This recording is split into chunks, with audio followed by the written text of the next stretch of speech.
রাফির সবচেয়ে প্রিয় বন্ধু হলো তার দুষ্টু কিন্তু আদুরে বিড়াল টুকাই।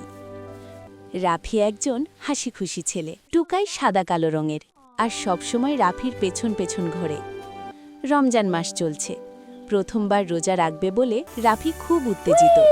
সে রাতে মাকে বলল, মা, আমি কিন্তু কাল সেহরিতে উঠব। মা হেসে বললেন, ঠিক আছে বাবা, কিন্তু উঠতে পারবে তো? রাফি বুক ফুলিয়ে বলল, পারবই। কিন্তু সমস্যা হলো রাফি খুব ঘুমকাতুরে। রাতে সে আর টুকাই একসাথে ঘুমিয়ে পড়ল। টুকাই গোল হয়ে রাফির বালিশের পাশে শুয়ে আছে। ভোরে মা ডাকলেন, রাফি, সেহরির সময় হয়েছে। রাফি উল্টে পাল্টে বলল, আরেকটু। মা আবার ডাকলেন, কিন্তু রাফি উঠল না। হঠাৎ টুকাই মিউ মিউ করে লাফিয়ে রাফির বুকে উঠে পড়ল। তারপর তার গালে নরম করে পা দিয়ে টোকা দিল। রাফি চোখ মেলে দেখল টুকাই তার দিকে তাকিয়ে আছে। ওহ, সেহরি বলে রাফি লাফিয়ে উঠে বসল। মা হেসে বললেন, আজ তো টুকাই তোমার অ্যালার্ম। রাফি দ্রুত হাত মুখ ধুয়ে টেবিলে বসল। টেবিলে খেজুর, ভাত, ডিম আর দুধ।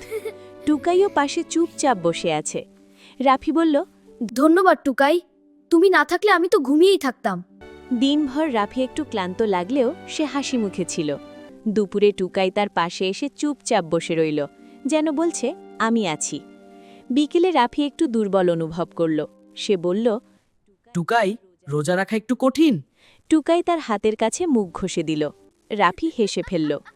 অবশেষে আজান শোনা গেল। আল্লাহু আকবার। রাফির মুখে হাসি ফুটে উঠল।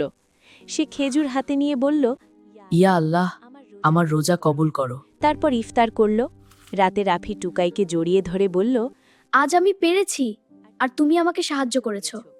মা পাশে বসে বললেন, দেখো রাফি, রমজান আমাদের ধৈর্য আর দায়িত্ব শেখায়, আর ভালো বন্ধুরা সব সময় পাশে থাকে।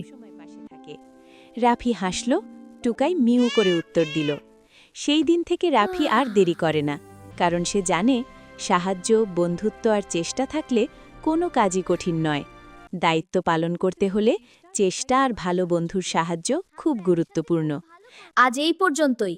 নতুন ভিডিও পেতে চ্যানেলটি সাবস্ক্রাইব করে রাখো। টাটা।